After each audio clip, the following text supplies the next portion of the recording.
তাতে রাগ ও ভর্ৎসনা। ও আয়েশা, জ্ঞানের কন্যা, শান্ত স্বরে বললেন, আমি আইসিস যেন কোনো যাজিকার কাছে আসিনি, এসেছি আমার নিজ কন্যার কাছে। তুমি ছিলে আমার যাজিকাদের ভিতর শ্রেষ্ঠ। ভেবেছি তোমাকে একসময় তুলে নেব অনেক উপরে, হাতে তুলে দেব আমার স্বর্গীয় রাজদণ্ড।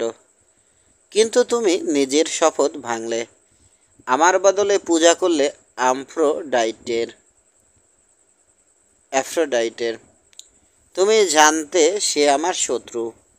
আত্মার জগৎ ও পার্থিব জীবনের ভিতর সর্বক্ষণ সংঘর্ষ ঘটছে, আর সে পার্থিব জীবন চাইলে তুমি। তোমার মাধ্যমে আমাকে ধ্বংস করতে চাইল আফ্রোডাইট। কাজেই এখন থেকে আমি তোমাকে ঘৃণা করি। অথচ তুমি যদি আমার কাছে প্রার্থনা করতে, তোমার উপর থেকে অভিশাপ তুলে নিতাম। শোনো, তুমি যে গ্রীসের দেবীকে বেছে নিয়েছ তার ইচ্ছা পূরণ হবে। এখন থেকে সে পুরুষকে ভালোবাসবে তুমি। শুধু তাই নয়, তার রক্তে ভাসবে তোমার হাত। তবে তার সঙ্গে কবরে যাবে না। আমি তোমাকে দেখিয়ে দেব জীবনের উৎস। সেখান থেকে জীবন সুধা পান করবে, ফলে আরও সুন্দরী হয়ে উঠবে। তোমার শত্রুর চেয়ে রূপবতী হবে। কিন্তু যখন তোমার প্রেমিক মরবে, অপেক্ষা করবে তুমি বিরান এক অঞ্চলে। সেখানে মনের কষ্ট নিয়ে পার করবে জীবন। অপেক্ষা করবে আবার কবে জন্ম নেবে তোমার প্রেমিক। তবে সে তো মাত্র কষ্টের শুরু। আজ থেকে তোমার নিয়তি তোমাকে নিয়ে খেলবে। কখনো তোমার প্রেমিককে নিজের ওই উঁচু স্থানে বসাতে পারবে না। ভালোবাসার দড়িতে ঝুলবে তোমার হৃদয়। বারবার তাকে হারাবে, প্রতিবার দোষ দেবে নিজেকে। ওটাই পুরুষ ও নারীর সেরা কষ্ট। তুমি তো আত্মার বিষয়ে বহু কিছু জেনেছ, তবে এবার চেয়েছ জীবনের সাগরে ভাসতে। তাই হোক, অ্যালান। এরপর স্বপ্নে আমি গর্বের সঙ্গে দেবীকে বললাম, শুনুন দেবী, আপনি তো বহুরূপী আত্মার মালিক। জীবন শেষে সবার ফিরতে হয়, কিন্তু আমার উপর মস্ত অভিশাপ পড়েছে। বলুন, সে ভাগ্যকে আমি নিজে বেছে নিয়েছি? কখনো কোনো পাতা পাগলা হাওয়ার বিরুদ্ধে টেকে পাতা পাগলা হাওয়ার বিরুদ্ধে টেকে পরন্ত পাথর কি কখনো আকাশের দিকে ওঠে? বা যখন প্রকৃতি চায়, স্রোত কি পারে তাকে ঠেকাতে? আমি এক দেবীকে আহত করেছি, তার খুশিতে চলে পুরো পৃথিবী। সে অভিশাপ দিয়েছে আমাকে, তবে ঝড় শুরু হওয়ার আগেই ঝুঁকে পড়েছি। এছাড়া কি করার ছিল? হয় ভেঙে পড়তে হতো, নইলে অন্য কোনো দেবীর কাছে প্রার্থনা করতে হতো। মা আইসিস, আমি আপনার কাছে প্রার্থনা করেছি, আর আপনি দিয়েছেন আরও অভিশাপ। তো বলুন, চাঁদের অধিকারিণী, এসবের ভিতর ন্যায় বিচার কোথায়? ন্যায় বিচার এখানে নেই মেয়ে, জবাব দিলেন তিনি। অনেক দূরে বাস করে ন্যায় বিচার, হয়তো তাকে পাবে। তবে তুমি অত্যন্ত গর্বিতা, বহুকাল ধরে অন্ধ দুই চোখে খুঁজবে তাকে। তোমার পাপ শেষ হবে, মিলিয়ে যাবে তুলাদণ্ডের কাঁটা। কাজেই এখন থেকে নিয়তির বিষয়ে প্রশ্ন তুলবে না। তা বুঝবার সাধ্য তোমার নেই। শুধু কষ্ট পেতে থাকো। মনে রেখো, বেদনার শেকড় থেকে জন্ম নেয় আনন্দ। তোমার সান্ত্বনার জন্য বলছি, তোমার অর্জিত জ্ঞান আরও বাড়বে। সেই সঙ্গে থাকবে তোমার রূপ ও ক্ষমতা। অনেক পরে আমার মুখের দিকে চাইবে। আমি যে রাজদণ্ড বহন করি তা আমার চিহ্ন। এবার দিয়ে যাব তোমাকে। এখন থেকে অনুসরণ করো সেই নকল পুরোহিতকে। আমার হয়ে প্রতিশোধ নাও। যদি তাকে হারিয়ে ফেলো, অপেক্ষা করবে জন্মান্তরের জন্য। সে আবার ফিরবে তোমার কাছে। নিয়তি এমনই, অ্যালান। স্বপ্নের সে দৃশ্য মিলিয়ে গেল এবং আমি জেগে উঠলাম। ভোরের আলো পড়েছে দেবীর বেদির উপর। তার উপর পেলাম পবিত্র সেই রাজদণ্ড, রত্ন খোদাই করা। কথা রেখেছেন আইসিস, দিয়ে গেছেন। তার সঙ্গে থাকবে দেবীর ক্ষমতা। কাজেই আমিও হয়ে উঠব ক্ষমতাশালিনী।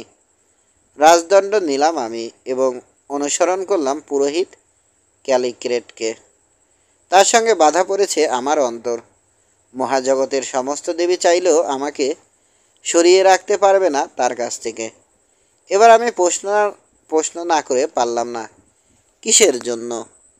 আবার ভয় হলো ক্ষেপে উঠবে। চুপ হয়ে গেলাম। তবে রাগ করল না আয়েশা। হয়তো দেবীর সঙ্গে সেসব কথা তাকে শান্ত করে দিয়েছে। অবশ্য বিশ্বাস করতে পারলাম না এসব হতে পারে। নরম স্বরে বললাম, আফ্রোডাইট বা আইসিস বা দুজন, জানি না কে কী করলো, তবে শুধু জানলাম ওই পুরুষকে চাই আমি। আর আজও তাকে চেয়ে চলেছি। হয়তো আবারও জন্ম নেয়নি সে। তবে আমার শিক্ষা আমাকে শিখিয়েছে শাসন করতে। ওই রাজদণ্ড আমাকে দেখিয়ে দিয়েছে সঠিক পথ ও টিকে থাকার বুদ্ধি। এ অঞ্চলে বহুকাল হলো এসেছি এবং যে ধ্বংসপ্রাপ্ত শহরকে দেখছ তা কোর শহর। 14। ভদ্রমহিলা রানী বা ডাইনি যাই হোক, আয়েশা এতক্ষণ পায়চারি করেছে। বারবার চলে গেছে পর্দাগুলোর কাছে, আবারও ফিরেছে বেদির সামনে। আলখেল্লা থেকে ভেসে এসেছে মিষ্টি সুবাস। হাত দুলিয়ে কথা বলেছে। এবার আমার ধারণা হলো শেষ হয়েছে তার কাহিনী। বেদির উপর কুশনে গিয়ে বসল সে, যেন ক্লান্ত। হয়তো শরীর পরিশ্রান্ত নয়, তবে দমে গেছে মন। দুহাতে থুতনি রেখে চুপ করে বসে থাকলো সে। কি যেন ভেবে চলেছে। তারপর হঠাৎ আমার দিকে চেয়ে বলল, আমার এ কাহিনী শুনে কি মনে হলো অ্যালান? তুমি কি বিশ্বাস করো বা এমন কোনো কাহিনী শুনেছ? না, জোর দিয়ে বললাম। এবং প্রতিটি কথা বিশ্বাস করেছি। তবে মাত্র দু একটা প্রশ্ন করতে চাই আয়েশা। অর্থাৎ এক ফোঁটা বিশ্বাস করনি তুমি অ্যালান? তোমার অন্তরে বিশ্বাস নেই? নিজে দেখনি এমন সব কিছুতে সন্দেহ? হয়তো তুমি ঠিক করো। তাছাড়া আমিও পুরো সঠিক কথা বলিনি। যেমন এখন মনে পড়ছে নীলনদের ওই মন্দিরে নয়, বা এই পৃথিবীতে নয়, আফ্রোডাইট ও আইসিসের দৃশ্য আমি দেখি। সব দেখেছি অন্য কোথাও। জায়গাটা ছিল আসলে এই কোর শহরে। এখানে প্রেমে পড়েছি কালিকেটের। রাগান্বিত হয়েছি অ্যালান। 2000 বছরে যে কেউ অনেক কিছু ভুলতে পারে। অন্তরের প্রশ্নগুলো জানতে চাও? আমি জবাব দেব, যদি উত্তর দীর্ঘ না হয়। আমার জানা আছে ওর দীর্ঘ কাহিনীর তুলনায় আমার প্রশ্নের উত্তর হবে অনেক সংক্ষিপ্ত আয়েশা। নরম স্বরে বললাম, তোমার বলা এসব দেবীর কাহিনী জানি না। তবে শুনেছি আফ্রোডাইট উঠে আসে সাগর থেকে, সাইপ্রাসের তীরে বাস করত পাহস ও অন্যান্য জায়গায়। হ্যাঁ, বেশিরভাগ পুরুষের মতো তুমিও শুনেছ তার কথা। হয়তো দেখেছ তার চুলের মতো চোখ। তোমার আগেও অনেকে দেখেছে, তিক্ত স্বরে বলল। এছাড়া তর্ক এড়িয়ে বলতে চাইলাম, আমি শুনেছি মিশরের আইসিসের কথা। সে চাঁদের দেবী, রহস্যের মাতা, ওসিরিসের বউ। তাদের ছিল 2 সন্তান, হোরাস ও অ্যাভেঞ্জার। আমি একমাত্র নয় যে আইসিসের কাছে শপথ করেও ভেঙেছি এবং অভিশাপ কুড়িয়েছি অ্যালান। ভবিষ্যতে তুমি এ কথাগুলো মনে রাখবে। কিন্তু এই স্বর্গীয় রানীদের বিষয়ে কি? শুধু এটা আয়েশা, আমাকে শোনানো হয়েছে ওসব লোককাহিনী। তার বেশি কিছু নয়। এমন অনেক নকল স্বর্গীয় কাহিনী তৈরি করেছে মানুষ। বহু লোক শপথ করে বলবে ওগুলো সত্যি, অথচ তুমি বলছো তারা ছিল সত্যিকারের, জীবিত ছিল। এতে দ্বিধার ভিতর পড়ছি। বোঝনি বলে দ্বিধার ভিতরে পড়েছ অ্যালান। তোমার যদি কল্পনা শক্তি থাকতো, বুঝতে এসব দেবী বিশাল প্রকৃতির অংশ। আইসিস শাসন করতেন জ্ঞান ও সঠিক নীতিকে। আফ্রোডাইট ছিলেন ভালোবাসার জন্য, পুরুষ ও নারী ভাবত এই দেবী ছিলেন মানবতার জন্য। এসব দেবীদের উপর দায়িত্ব ছিল জীবনের মশাল জেলে দিতে। তুমি বোধহয় বুঝবে, ওই নীতিগুলোকে একটা রূপক দেয়া হতো। একসময় সেগুলো মানুষকে শাসন করেছে, আর ওসব নীতির নাম পাল্টে গেছে পরে।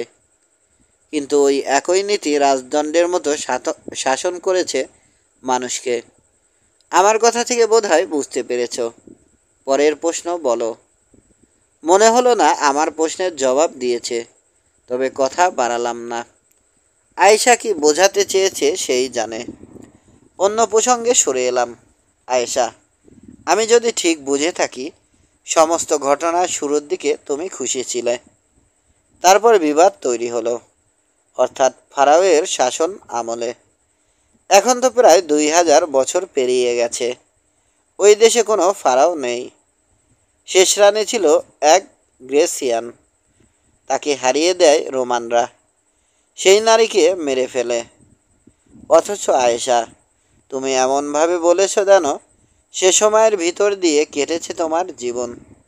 বোধহয় এখানে ভুল করছো, কারণ সে সময় অনেক অতীত কাল। কাজেই আন্দাজ করছি ওই ইতিহাস তুমি পড়েছ বা স্বপ্নে দেখেছ। আমার ধারণা অত আগেও প্রেমের কাহিনীকার ছিল, আর আমরা তো জানি স্বপ্ন কি দিয়ে তৈরি। অম্ভত্ব অন্তত এই ভাবনা এসেছে আমার মনে। ভয়ের লেগে উঠল, বোধহয় বেশি বলে ফেলেছি। কাজেই তাড়াতাড়ি করে বললাম, আর তুমি যেমন জ্ঞানী রানী, তুমি নিশ্চয় বুঝবে 2000 বছর বেঁচে থাকা অসম্ভব। যে কেউ এ কথা বলবে মানুষটা পাগল, মিথ্যা বলছে বা ভুল ধারণা করছে। আবারও বলছি, এসএফ অসম্ভব। এই আপাতত নিরীহ কথাগুলো শুনে লাফিয়ে উঠে দাঁড়ালো সে। থরথর করে কাঁপতে লাগলো রাগে। মন বলল, কোনো রানী খেপলে বোধহয় এমনই হয়।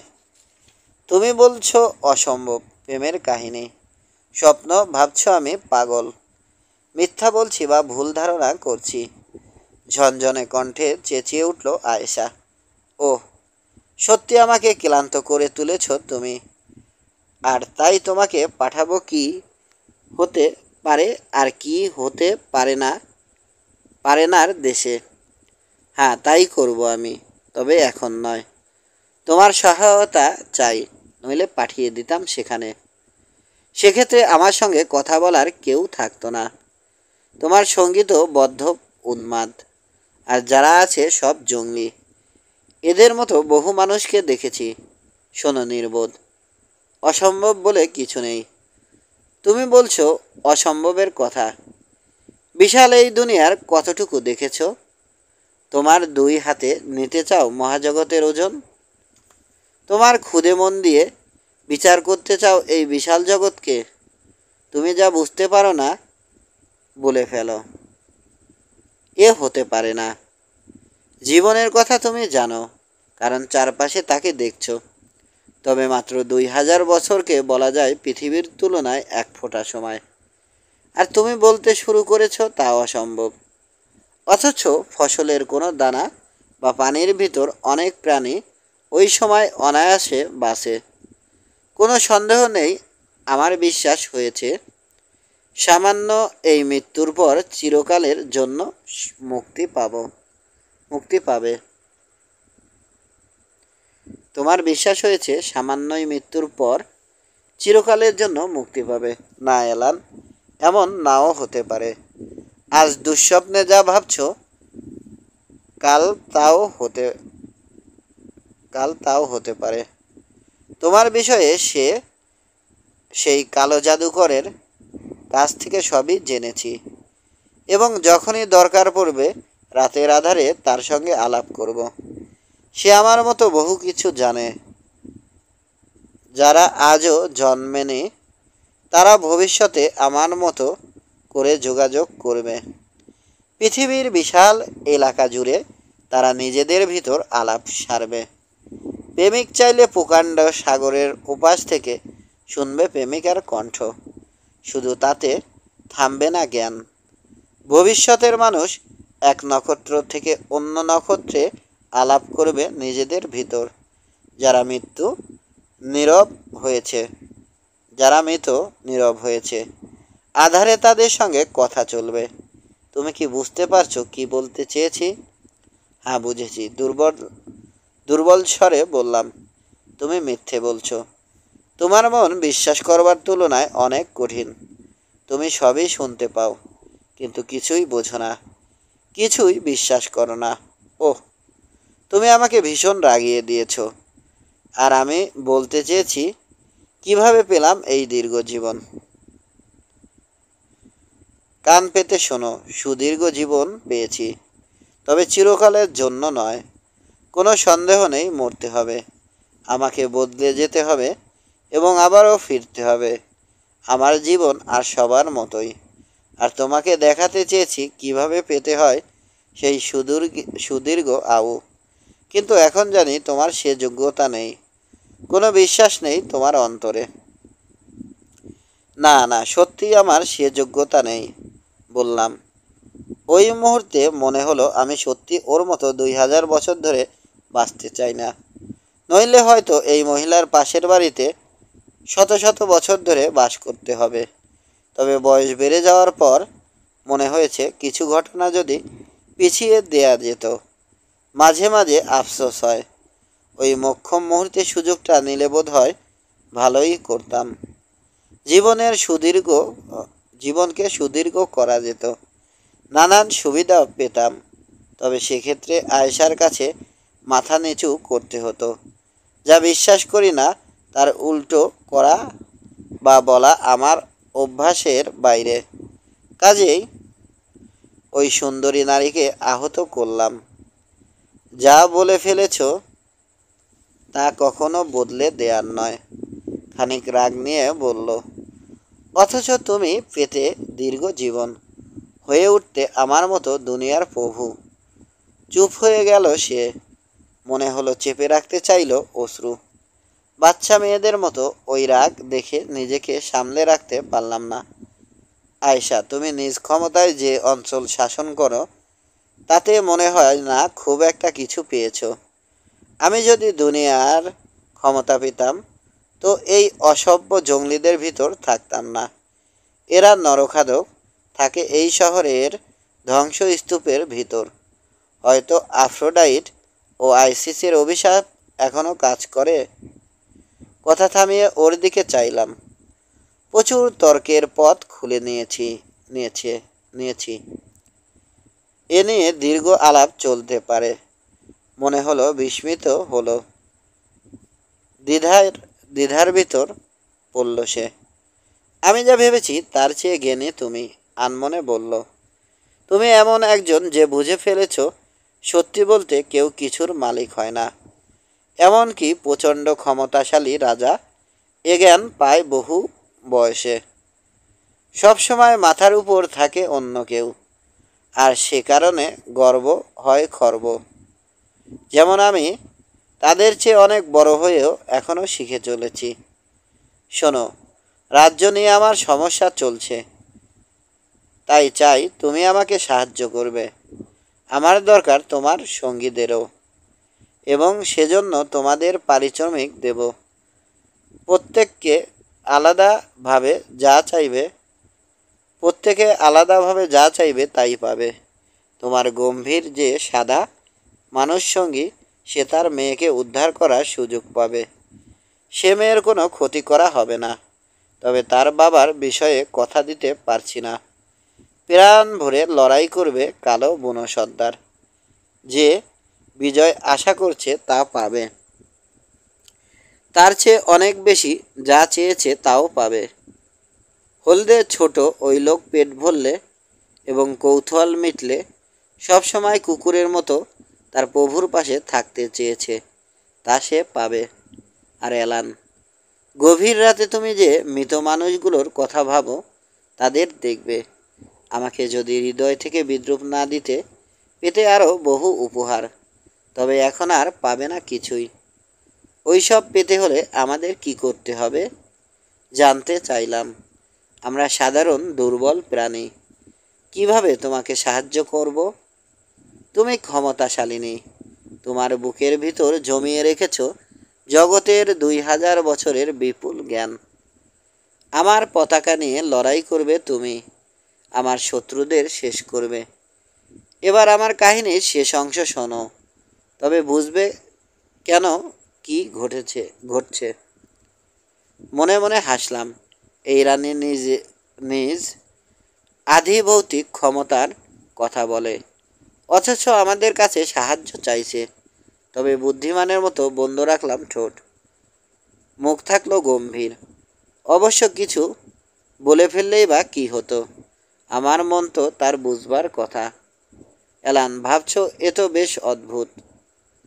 আমার এত ক্ষমতা মরণশীল নয়। আমার শত্রু সাধারণ অসভ্যরা, অথচ সাধারণ এক উপজাতীয় লড়াইয়ে কেন সাহায্য চাইছি? তবে বিষয়টা এত সহজ নয়। এই প্রাচীন কোর শহরের মানুষকে রক্ষা করত আরও প্রাচীন এক ঈশ্বর। নিঃসময়ে ছিল সে প্রচণ্ড শক্তিশালী।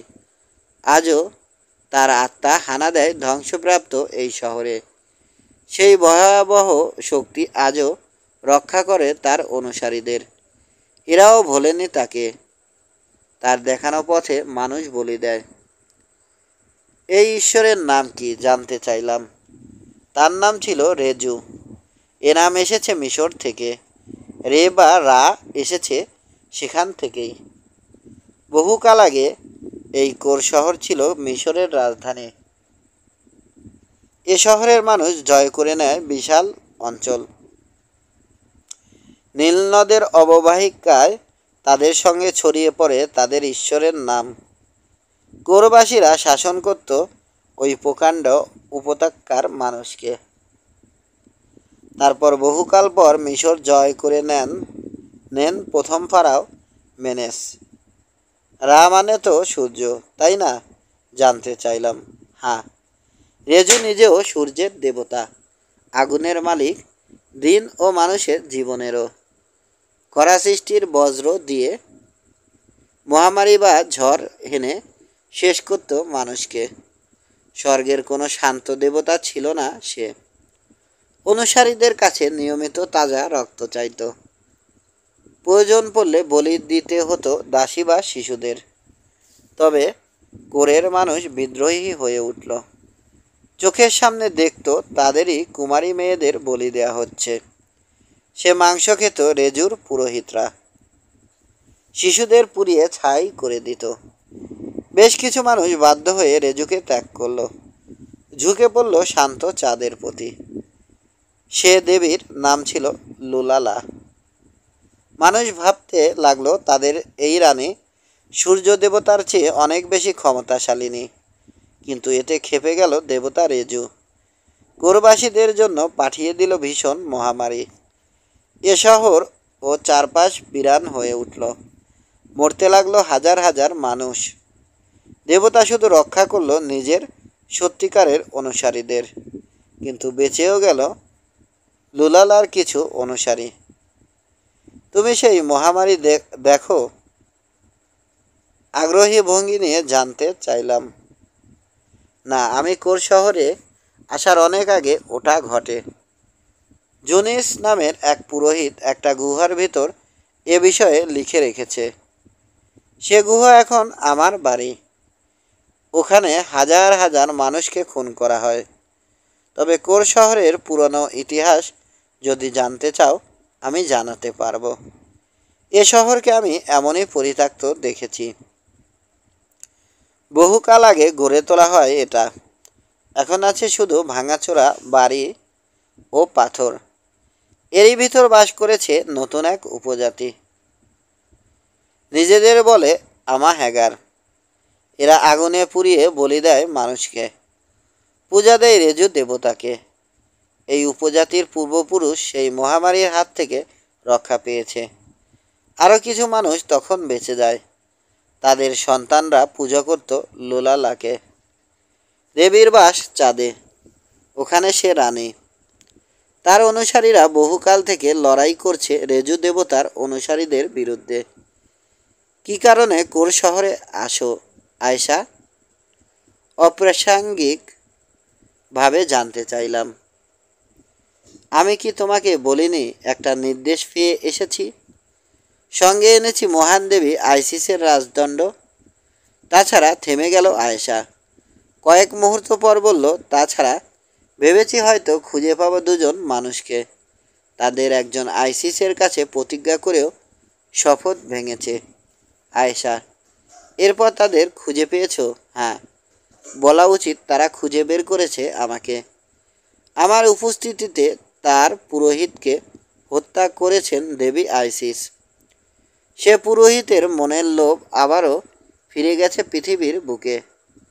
তোমার নিশ্চয় খুব কষ্ট হয় তখন আয়শা। যতটুকু জানি তুমি নিজেও সেই পুরোহিতকে পছন্দ করতে। লাফিয়ে সিংহাসন থেকে নেমে পড়ল সে। মুখ থেকে হিস হিস শব্দে বেরোলো কথা। মনে হলো ছোবল তুলেছে বিষাক্ত সাপ। ভয়ে ঠান্ডা হয়ে এলো রক্ত। কি বলবো ভাবতে শুরু করলাম। তুমি কি আমাকে বিদ্রূপ করছো? না, তা নয়। তুমি বোকা কৌতূহলী লোক। তবে কৌতূহলী হওয়া তোমার জন্য ঢের ভালো। চালাকি করতে চাইলে ক্যালিকেটের মতো মরতে। কোর শহর থেকে যান নিয়ে বেরোতে দিতাম না। যা কখনো জানবে না তা নিয়ে ভাবতে যেও না। তোমার জন্য এ জানা যথেষ্ট যে কালিকেটের উপর পড়েছে আইসিসের অভিশাপ। সে সঙ্গে পড়েছে আমার উপরও। বাধ্য হয়ে এখানে থাকতে হয়। এ যেন মরে বেঁচে থাকা। অপেক্ষা করছি সেই পুরোহিতের জন্য। এরপর আবারও শুরু হবে সে একই খেলা। আগন্তুক এবার নরম স্বরে বলল, তুমি হয়তো অন্য কোনো বিশ্বাসের অনুসারী। ভয় পাও নরকের বা সে পথের যাজকদের। তারা তোমাকে ভীত করে নরকের বিষয়ে, অথবা জানায় চিরকালীন আনন্দের কথা। আর আমি দেখছি মনে মনে সায় দিয়ে চলেছ তুমি। এ কথা শুনে মাথা দোলাতে বাধ্য হলাম। কাজেই তুমি বুঝবে এ সত্যি এক নরক। আর পুরো 2000 বছর ধরে আমি এখানে। বারবার ভেবেছি এই বুঝি ফুরাবে পাপ। মাপ মিলবে দেবীদের কাছ থেকে। আমি থেকে গেলাম তাদের খেলার পুতুল। যা ঠিক করেছে নিয়তি তাই করেছি। একজন পুরুষকে ভালোবেসেছি। সে যখন ঠকিয়েছে প্রতিশোধ নিয়েছি। সিংহাসনে বসল সে, উত্তেজিত, হাঁপিয়ে উঠেছে। খানিক বুঝলাম তার কারণ। দুই হাতে মুখ ঢেকে ফেলেছে। কয়েক মুহূর্ত পর হাত সরিয়ে নিল। বলতে শুরু করলো, আমার এই দুর্ভাগ্যের কথা জানতে চেও না অ্যালান। রাতের কালো আধারে ফেরে সব চিঠি। আমার ধারণা ছিল তুমিই বোধহয়। থাক, বাদ দি। তবে অ্যালান,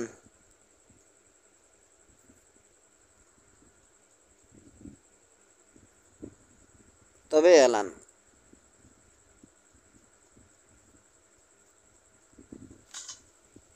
তুমি জানো না, হয়ে এলো সে মানুষের চলে আসার সময়।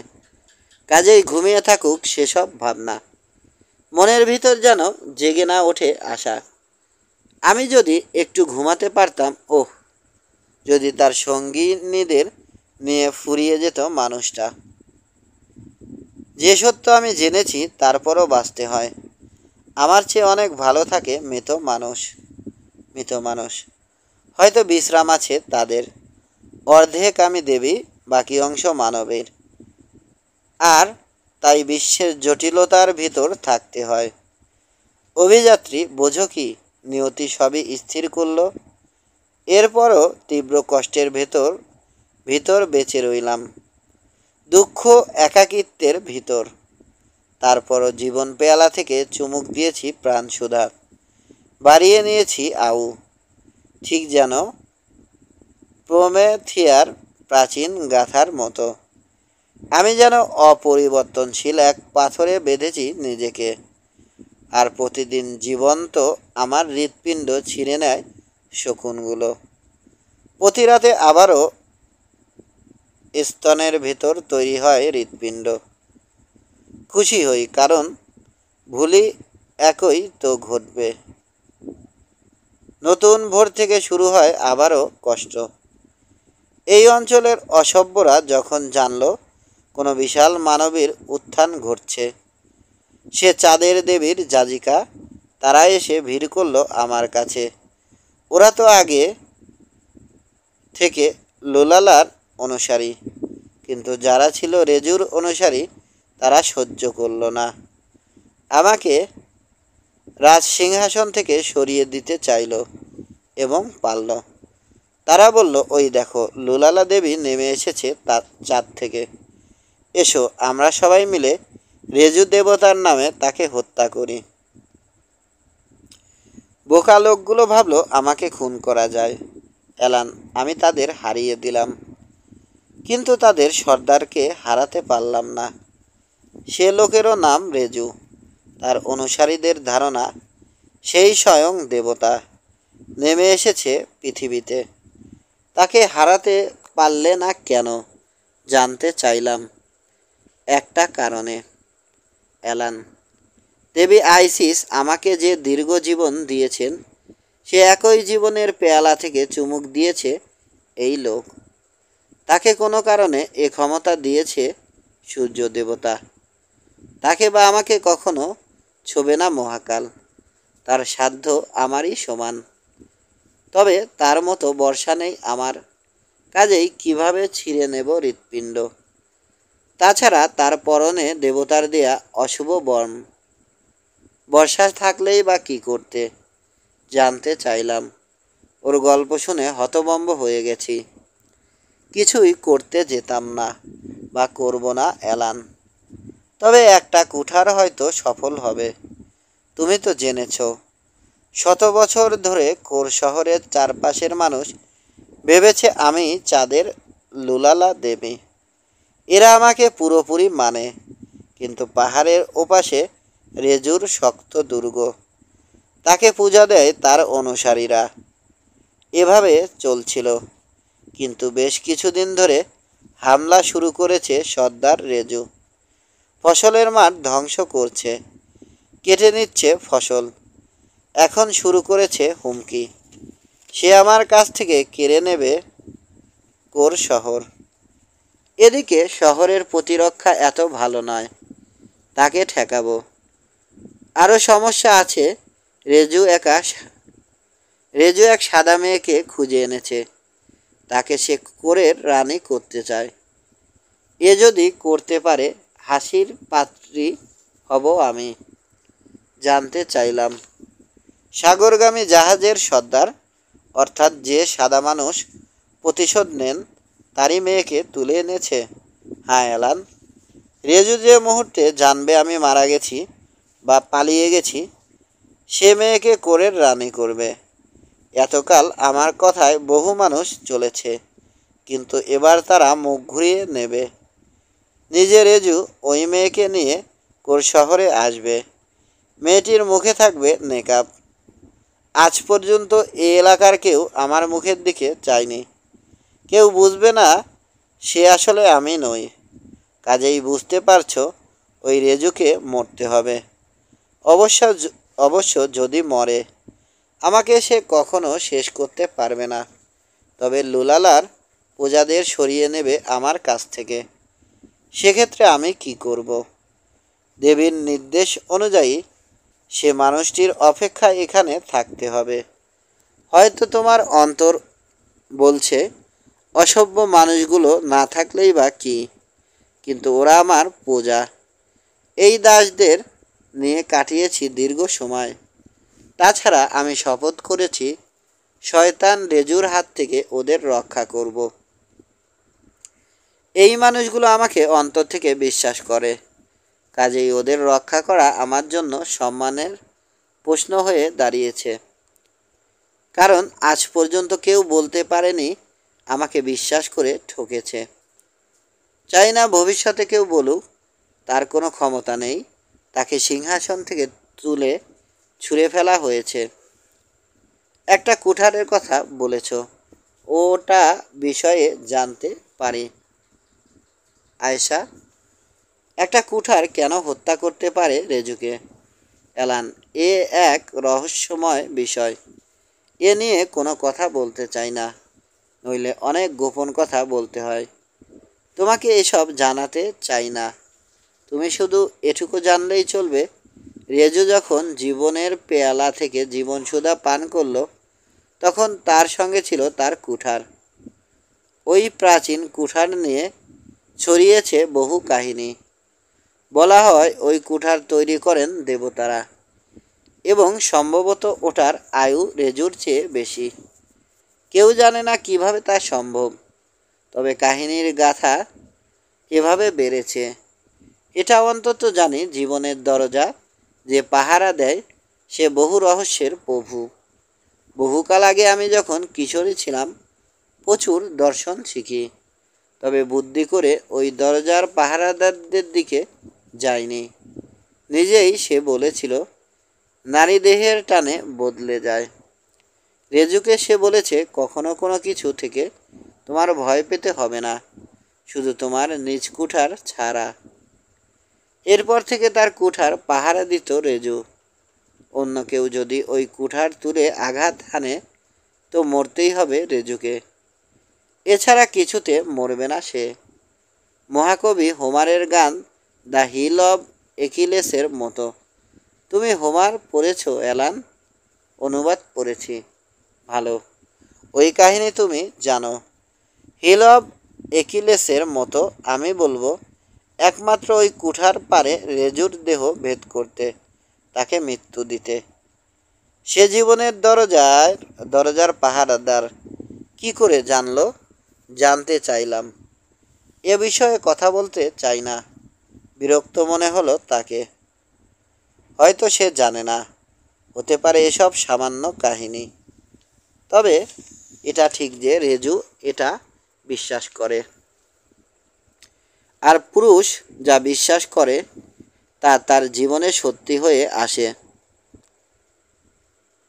এ যদি না হতো, প্রতিটা জাতির হাজারো বিশ্বাসের কি মূল্য থাকতো?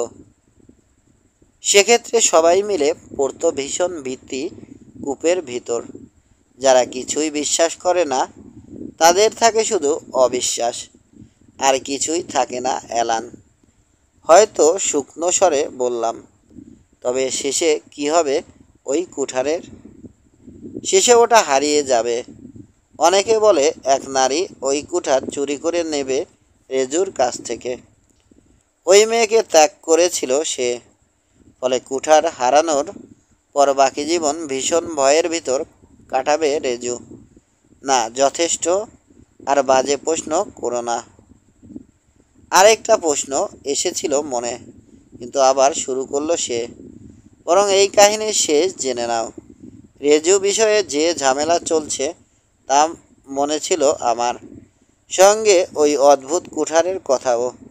কেউ যদি জঙ্গলের ভেতর হারিয়ে যায়, তার উচিত প্রতিটি পথ খুঁজতে থাকা। একটা না একটা পথ পৌঁছে দেবে তাকে নিরাপদ স্থানে। বর্তমানের এই সমস্যা দূর করতে চাইলাম, কাজেই খুলে দিলাম জ্ঞান চোখকে। তুমি নিশ্চয় টের পেয়েছ আমার সে ক্ষমতা আছে। বিশাল এই আফ্রিকা দেশে বহু মানুষের সঙ্গে আমার মানসিক যোগাযোগ আছে। তাদের ভিতর এক জাদুকরের কাছে জানতে চাইলাম, তুমি তাকে চেনো? পথ উন্মুক্তকারী বা জাদুকর জিকালি হিসেবে। সে আমার প্রশ্নের জবাব দিল, তার দেশে আছে এক যোদ্ধা সর্দার। সে কুঠার জাতির নেতা। তার আছে একটা বিশেষ কুঠার। জিকালি পর্যন্ত জানে না ওই কুঠারের কাহিনী কতকাল আগে থেকে চলছে। মনে হলো এটা একটা সুযোগ, যদিও ছোট সুযোগ। জাদুকরকে জানিয়ে দিলাম, ওই যোদ্ধাকে কুঠার সহ পাঠিয়ে দাও। গত রাতে আমার সামনে এসে দাঁড়িয়েছে সেই যোদ্ধা। তাকেও তার কুঠারকে মনোযোগ দিয়ে দেখেছি। ওই কুঠারের কাহিনী সত্যিই প্রাচীন, তবে আমি নিশ্চিত নই ওটা রেজুর কুঠার ছিল কি না। আমি কখনো দেখিনি ওটা। তবে হতে পারে যে লোক ওই কুঠার হাতে লড়াই করে সে হাত খুলে লড়বে রেজুর সঙ্গেও। যুদ্ধে তাকে দেখলে ভয় পাবে সবাই। এরপর কি ঘটবে তা আমরা ভবিষ্যতে দেখব। হ্যাঁ, তা দেখবে, তিক্তস্বরে বললাম। ও তো লড়তে তৈরি, ওর মন এমনই। তার জাতির সবাই বলে ওই কুঠারের অধিকারীকে কখনো যুদ্ধে হারানো যায় না। তবে কেউ না কেউ ওটা জিতে নিয়েছে, আনমনে বলল। যাই হোক, পরে ওটার কাহিনী খুলে বলবে তুমি। আজ আমরা অনেক কথা বলেছি, তুমি ক্লান্ত, বিস্মিত হয়ে পড়েছ। যাও, এবার দুপুরের খাবার সেরে বিশ্রাম নাও। আজ রাতে চাঁদ উঠলে তোমার ওখানে যাব। তবে চাঁদ ওঠার আগে বহু কাজ বাকি। তোমাদেরকে দেখিয়ে দেব কাদের নিয়ে রেজুর বিরুদ্ধে লড়াই করবে। তাছাড়া রয়েছে যুদ্ধের পরিকল্পনা, কিন্তু আমি লড়তে চাই না, সোজাসুজি বললাম। আগে বহু লড়াই করেছি। এখানে এসেছি জ্ঞান পাওয়ার জন্য, রক্তারক্তি করতে নয়। প্রথমে থাকতে হয় ত্যাগ, তারপর পেতে হয় পুরস্কার, বলল আয়েশা। অবশ্য কেউ যদি টিকে থাকে পুরস্কার পেতে। বিদায়। 15। কাজেই বুড়ো বিলালি আমাকে নিয়ে ফিরতি পথ ধরল। বুঝলাম এতক্ষণ ধরে লোকটা নিজের কক্ষে অপেক্ষা করেছে। তার সঙ্গে চলে এলাম নিজেদের অতিথিশালায়। আসার পথে সঙ্গে এনেছি হ্যান্সকে। আরশোয়ের সামনে বসেছিল চোখ কান খুলে। আমাকে বলল, বাস, ওই সাদা ডাইনি কি আপনাকে বলেছে ওই বাড়িগুলোর একটু দূরে যোদ্ধারা অপেক্ষা করছে? জায়গাটা বিশাল গভীর এক খাদের মতো, সমতল জমিনের ওপাশে। না, হ্যান্স বলেনি। তবে এটা বলেছে আজ সন্ধ্যার পর আমাদেরকে দেখিয়ে দেবে কাদের সঙ্গে নিয়ে যুদ্ধে যেতে হবে। বাস, ওরা পৌঁছেছে। কমপক্ষে কয়েক হাজার। ভাঙা দেয়ালের ভেতর দিয়ে সাপের মতো গিয়ে দেখে এসেছি। আর বাস, আমার মনে হয় না ওরা মানুষ। এক একটা ভয়ঙ্কর অশুভ আত্মা। ওগুলো শুধু হাঁটতে বের হয় গভীর রাতে। কেন এমন মনে হলো হ্যান্স? কারণ বাস, মাথার উপর উঠেছে সূর্য, অথচ ঘুমিয়ে পড়েছে তারা। সাধারণ মানুষ যখন রাতে ঘুমায় ঠিক তার উল্টো করছে। হ্যাঁ, যে যার বিছানায় শুয়ে গভীর নাক ডাকছে। এখনো পাহারায় মাত্র কজন। তারা আবার বড়সড় হাই তুলছে, চোখ জ্বলছে। আমি শুনেছি মধ্য আফ্রিকায় কিছু জাতি এমন করে হ্যান্স, ওকে বললাম। মাথার উপর সূর্য উঠলে গরমের সময়টা পার করে দেয় ঘুমিয়ে। আর সে কারণে বোধহয় সেই রানী যিনি সব সময় নির্দেশ দেন রাতে আমাদের নেবে তাদের সঙ্গে পরিচিত করিয়ে দিতে। অন্য কারণও আছে। ওই লোকগুলো চাঁদের দেবীর পূজা করে না বাস, ওরা শয়তানের পূজা করে। আর ওই সাদা ডাইনি হচ্ছে শয়তানের বউ। যা ভাবছ নিজের মনের ভেতর রাখো হ্যান্স, নইলে মস্ত বিপদে পড়বে। অবশ্য যা বুঝেছি সে বহু দূর থেকে যে কারো মন পড়তে পারে। গত রাতে কী হয়েছে মনে আছে? আমি যদি তুমি হতাম মন থেকে সব চিন্তা দূর করে রাখতাম। ঠিক কথা হলো না, ঠিক কথা হলো না বাস। আসল কথা হচ্ছে আমার যদি ভাবতেই হয় সেই চিন্তা থাকা উচিত শুধু জিন মদের ব্যাপারে। তবে সে জিনিস তো আবার পাওয়া যায় এখান থেকে বহু দূরে। একগাদা দাঁত বের করে হাসতে লাগলো হ্যান্স। তারপর অতিথিশালায় ফিরে এলাম। মধ্যাহ্ন ভোজ শেষে এরই মধ্যে ঘুমাতে গেছে রবার্টসন ও আমসলো পুগাস। তাতে বেশ নিশ্চিত হলাম কথা বাড়াতে হবে না। সত্যি বলতে আয়েশার আজগুবি কথাগুলো শুনে অতিরিক্ত ক্লান্ত হয়ে পড়েছি। খাবার খেয়ে নিলাম আমিও। তারপর একটু দূরে একটা দেয়ালের ছায়ায় শুয়ে পড়লাম। ভাবতে লাগলাম আজ যেসব অদ্ভুত কথা শুনেছি, বলে রাখা ভালো, ঘূর্ণাক্ষরেও সব বিশ্বাস করিনি। তখনই মন বলেছে আয়েশার ওই দীর্ঘ জীবন কাহিনী কখনো বাস্তব হতে পারে না। পরিষ্কার বুঝেছি ও অপূর্ব সুন্দরী এক পাগলি। ওর আছে মেগালোম্যানিয়া। জাতিতে বোধহয় আরব। নিজেদের কোনো কারণে এখানে আসে এবং হয়ে ওঠে অসভ্য উপজাতির নেত্রী। এদের বিশ্বাস ও রীতি গেঁথে যায় মনে, ফলে নিজেও ভাবছে এসবের ভিতর সেও জড়িত। জানি না কেন এমন ভাবছে। এখন অন্য এক দল লোক ওকে ক্ষমতা থেকে সরিয়ে দিতে চাইছে। আয়েশা জানে গতদিন কি ঘটেছে যুদ্ধে। আমাদের কাছে আগ্নেয়াস্ত্র আছে, কাজেই স্বাভাবিকভাবে ধরে নিয়েছে আমরা সাহায্য করলে সামনের যুদ্ধে জিতবে। আর ওই অদ্ভুতুরে সর্দার রেজু ও তার আধিভৌতিক ক্ষমতা সব গাঁজাখুরি গল্প। আর ওই কুঠারের কাহিনী সেও বানানো। ওই মেয়ে যদি ওসব বিশ্বাস করে তো বলতে বাধ্য হব ঘটে বুদ্ধি কম রাখে। ওর পাগলাটে মনের ভিতর কিছু যুক্তি নেই, তা নয়। আর আমসলপু গাছ ও আমি সম্বন্ধে যেসব তথ্য জোগাড় করেছে সব পেয়েছে জিকালির কাছ থেকে। কার মাধ্যমে এসেছে এসব জানি না। এ মেয়ে স্বীকার করেছে জিকালির সঙ্গে তার যোগাযোগ আছে। কিন্তু কি যে অপরূপ সে! নেকাব সরলে এক পলকে যে রূপ দেখি, মনে হয়েছে ঝলসে উঠল সুতীব্র বিজলি। কপাল ভালো যে মানুষ বিদ্যুৎ শিখাকে ভয় পায়, বুঝতে পারে ওটা বিপজ্জনক। ওই জিনিস মৃত্যু ঘটাতে পারে। কাজেই চাইনি আয়েশার ঘনিষ্ঠ হতে। আগুন দেখতে চমৎকার, আকর্ষণীয় দূরত্ব বজায় রাখলে আরামদায়ক, কিন্তু আগুনের ভিতর গিয়ে কেউ বসলে এভাবে পুড়ে মরে বহু মত। আয়েশাকে নিয়ে ভাবতে লাগলাম, এই মানবী বা অমানবী আমাকে নিয়ে প্রেমের খেলা খেলতে চাইবে, হতে পারে তেমন। সেক্ষেত্রে আমার অবস্থান কি হবে? এখনও কোনো বিপদে পড়িনি। তার মূল কারণ সে আগ্রহ দেখায়নি। অগোছালো এক শিকারী আমি। কাজেই নক্ষত্রের মতো উজ্জ্বল ওই মেয়ে আমার ভিতর এমন কিছু দেখেনি যে মুগ্ধ হবে। আর তেমন কিছু যদি থেকে থাকে তা আমার বাইরে নেই, আছে অন্তরে। আমাকে বোকা বানিয়ে মজা লুটতে চাইলে পূরণ হবে না ওর উদ্দেশ্য। আমার সাহায্য ওর দরকার, আর সেজন্যে আমার মাথা পরিষ্কার থাকতে হবে, নইলে সঠিক সিদ্ধান্ত নেওয়া সম্ভব নয়।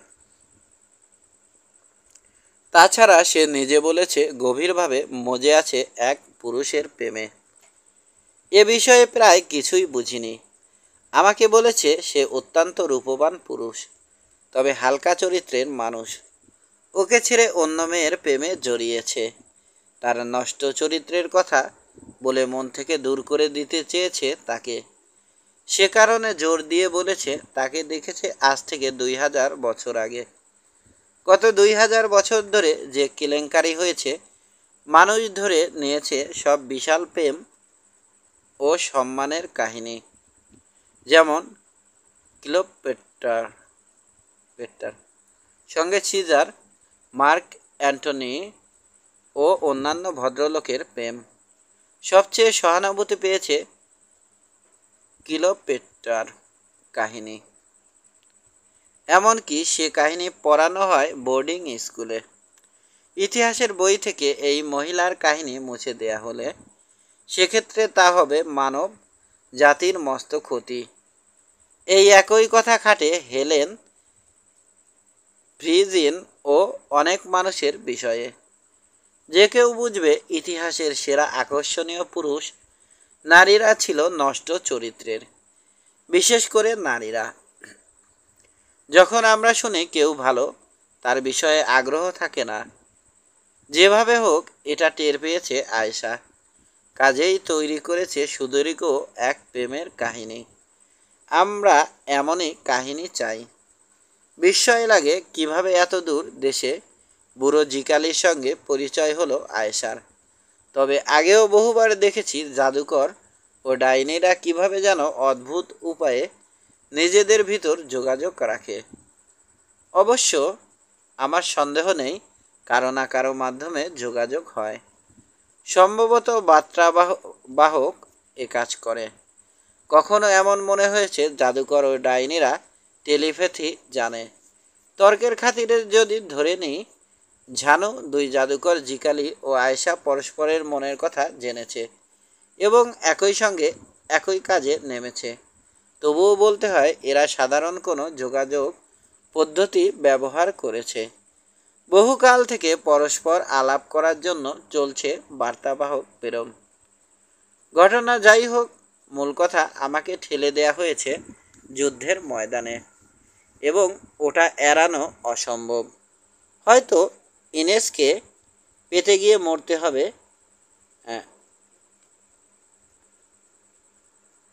তবুও চেষ্টা করব ওকে উদ্ধার করতে। অর্থাৎ লড়তে হবে আমাদের। এবারের এ অভিযান দারুণ লেগেছে। এখন আশা করছি বাকি সময় সাহায্য করবে ভাগ্য। সামনের লড়াইয়ে আমাদের কাছ থেকে সাহায্য দরকার আয়েশার। ওর আধিভৌতিক ক্ষমতা কাজে লাগবে না। আসলে তো নেই তেমন কিছু, নইলে আমাদের লাগতো না।